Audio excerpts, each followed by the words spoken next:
there, guys. I just thought I'd just do a quick video, just to sort of let you know what sort of shotgun cartridges I like to buy. I'm getting a lot of messages on Facebook and on YouTube, asking me what to buy, and I tend to give the sort of generic advice, really, of asking what it is that you want to use the cartridges for.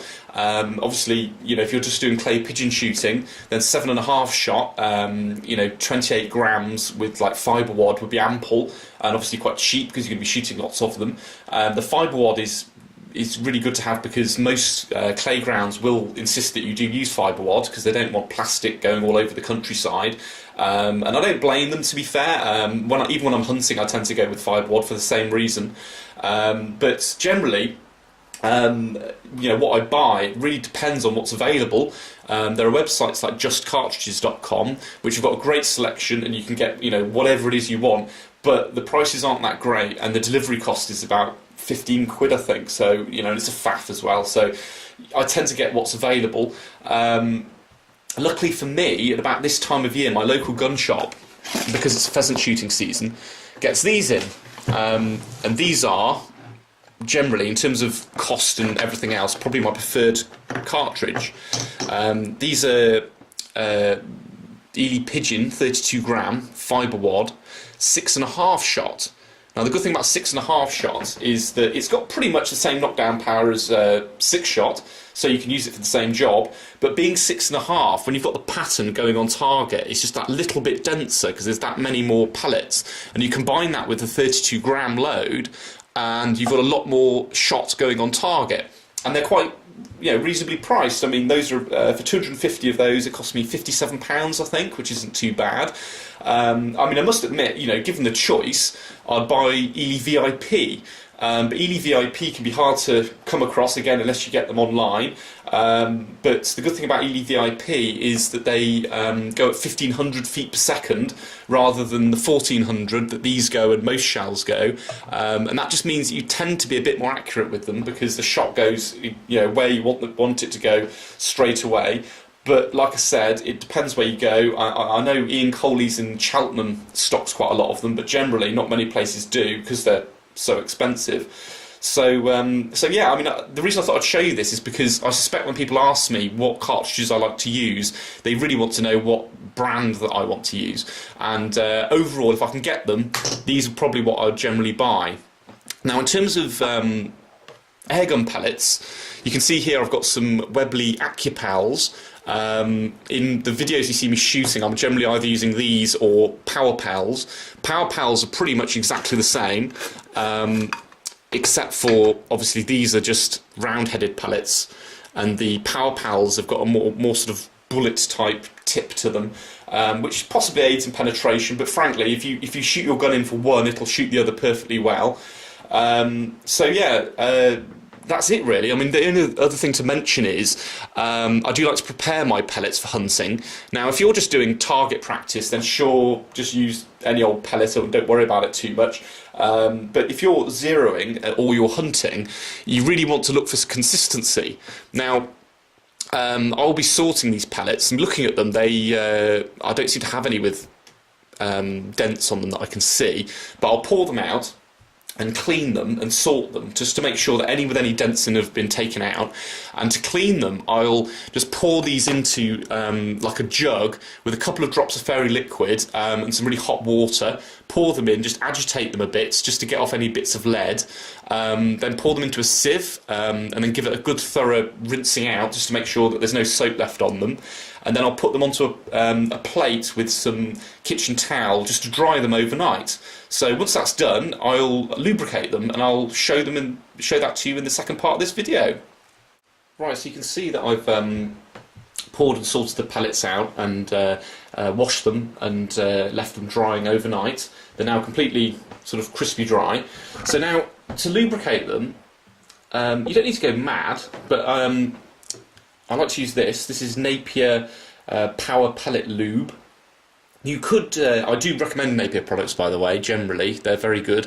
But you could use 3-in-1 oil if you really wanted to. If you're using 3-in-1 oil, you probably want to do it in a slightly different way, but this stuff's quite handy because it's a spray, so it makes life a bit easier. So anyway, what I generally do is I'll get another say 3 sheets of kitchen roll for each one. Just take this off,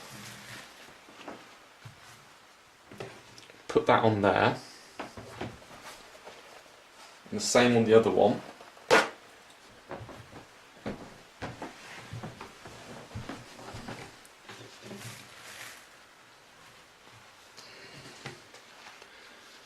So you've got some nice clean dry sheets, and then give them a bit of a coating with this.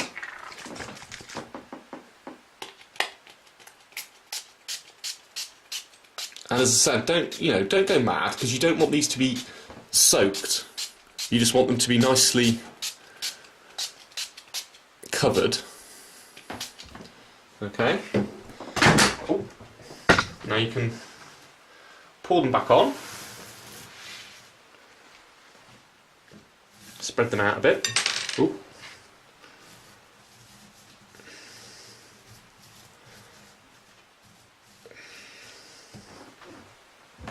And the same on the other one. Each of these plates, by the way, has got a tin, so there's 500 on each. Now, the reason you want to do this is just to maintain consistency. I mean, it says on the box it gives you up to 50% extra accuracy, and I don't really buy that, to be honest. But just removing any bent ones out in itself makes a lot of difference. But cleaning them and lubing them just makes them a little bit more consistent, you know. I mean, that's really what you're sort of looking for, especially if you've got a pre-charged rifle, because obviously you've got a power curve anyway, so the last thing you want to worry about is a power curve with the pellets as well, or, you know, well, sorry, inconsistency with the pellets. So, I mean, consistency is really the sort of the name of the game, really, in terms of accuracy. Now, I've just, as you see, put them on there. I was given a little bit of a cover from above. Again, don't spray too close, because you just want to coat them a little bit. So that should be enough. Now, you can use the kitchen roll just to roll them around in it. As you can see, it's not, it's not a huge amount. It's only a sort of slight dusting, really. You're not soaking them. What you don't want is lots of lube stuck in all the skirts. You just want them to be nicely covered, so they've all got nice waxy finish to them.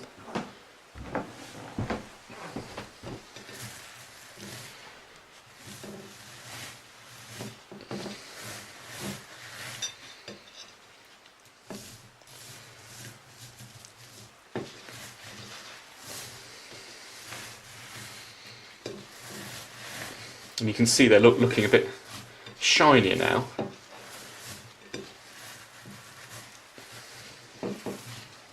The other advantage of doing this, of course, is that it doesn't let up your barrel so much.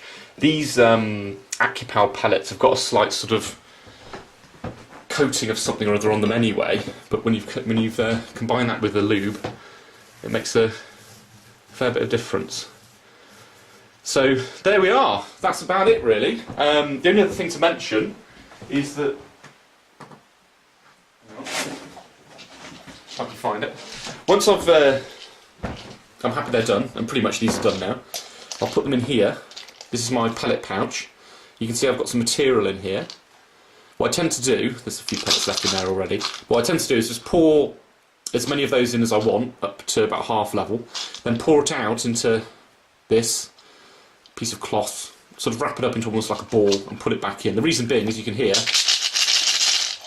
it rattles quite a lot, and obviously that can put off the pigeons. So there you go, that's me really in terms of ammunition. I hope this has answered a few questions, and by all means, if you've got any other questions, leave them in the comments and I'll try and get round to them.